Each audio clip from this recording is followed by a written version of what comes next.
Would you pray with me?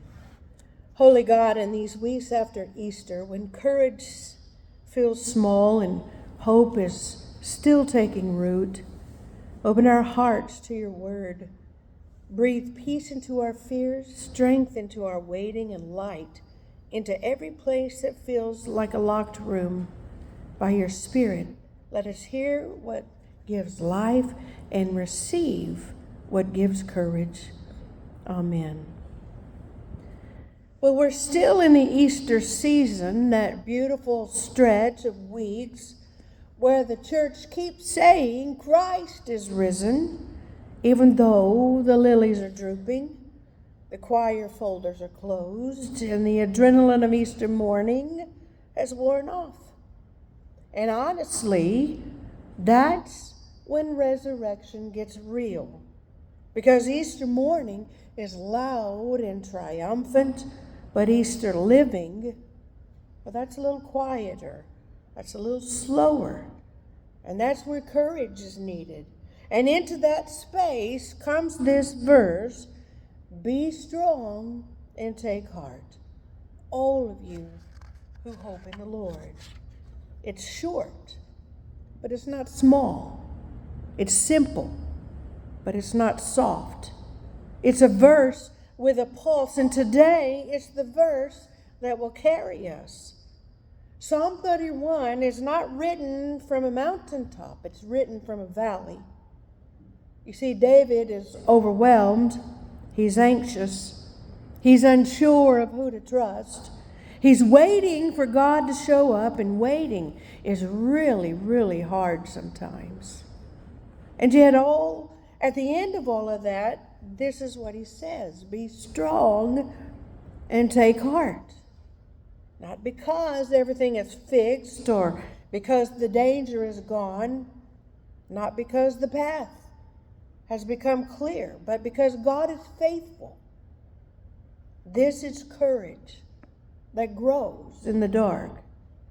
This is hope that survives the night. This is strength that doesn't depend on circumstances.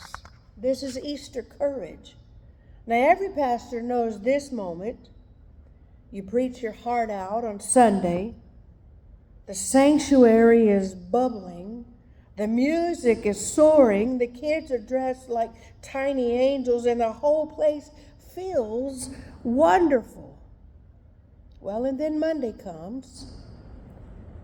The inbox is full.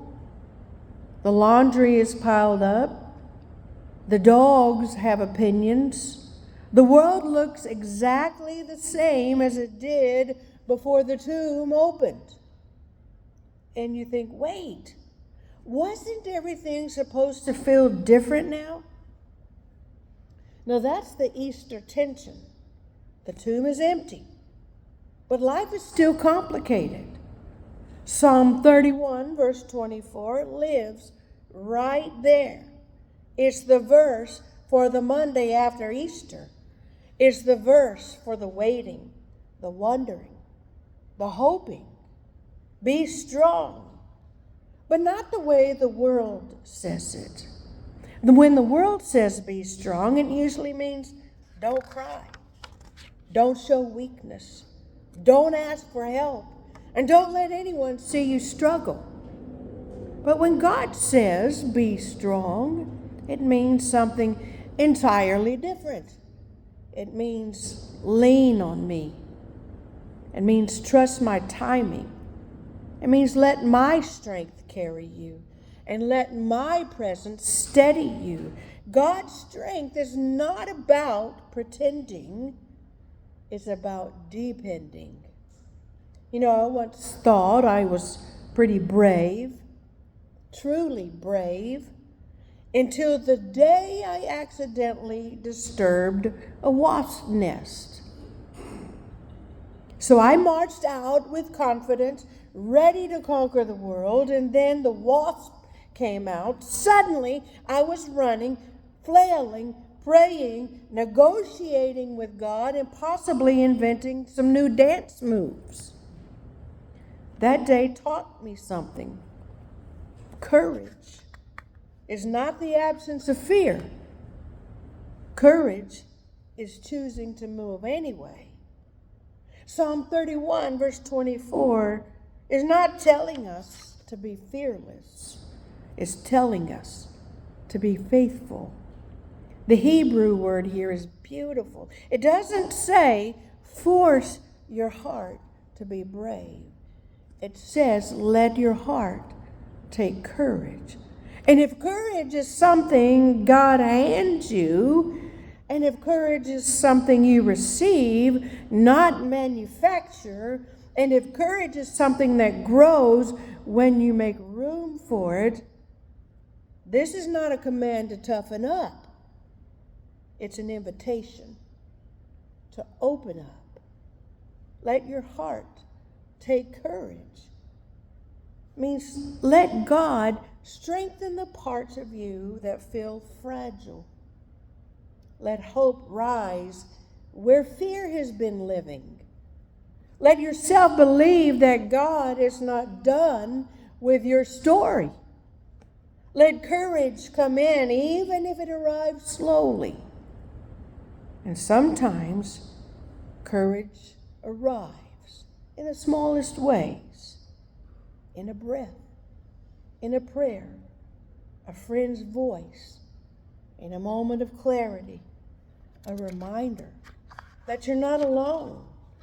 All of you who wait for the Lord. This verse is not for the people who already have everything figured out. It's for the people who are waiting for clarity, waiting for healing, waiting for direction, waiting for God to show up in a way they can feel. And that's exactly where the disciples were after Easter. So John tells us they were behind locked doors. They were not celebrating. They were not preaching. And they were not boldly proclaiming the resurrection. But they were hiding, afraid, confused, unsure of what came next. They had seen the risen Christ, and yet they were still scared. They had heard, "Do not be afraid," and yet they were still afraid. They had witnessed resurrection, and yet they were still waiting for courage to catch up. And what does Jesus do? Well, he doesn't scold them. He doesn't shame them. He doesn't say, "You should be stronger by now." He walks right through the locked door, and he stands among them, and he breathes peace into their fear. He gives them courage, one breath at a time. That's Easter. That's Psalm 31. That's hope in the Lord. Courage is not something you muster. It's something God brings into the room. There's this moment that every parent knows about. The first time your kid stands at the end of the diving board. Y'all remember that? So they look back at you with a face that says, "I want to do this, but I really don't want to do this." And you say, "Well, you can do it. I'm right here." And they stand there and they think for a while and they hesitate and then they eventually jump. Well, that's Psalm 31, verse 24. You see, courage is not the jump. Courage is the decision to trust the voice that says, "I'm right here."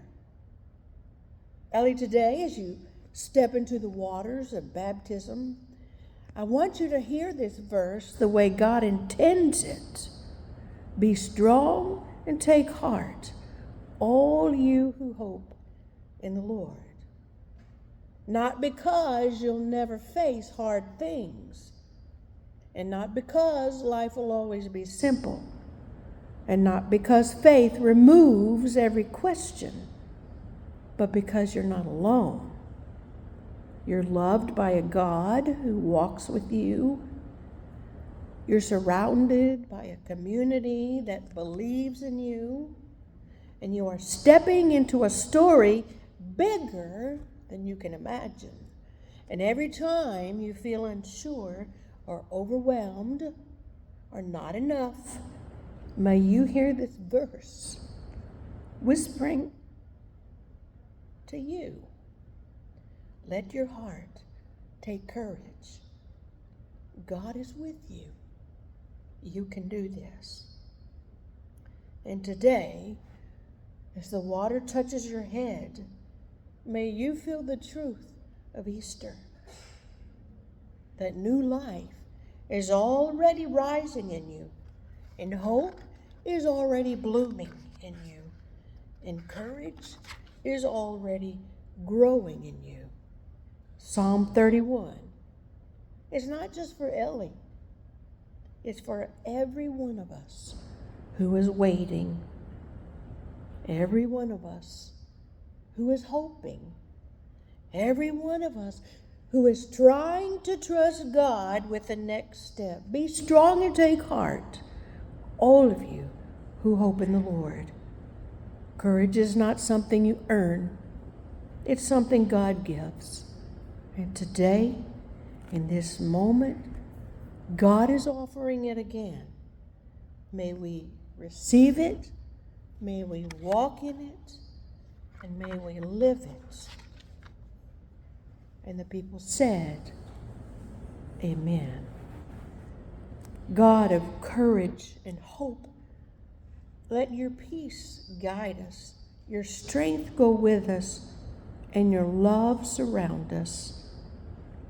Help our hearts take courage in every moment of this week, in the easy places, in the hard places, and in the places where we wait for you. Let us be Easter people, carrying hope into the world. Amen.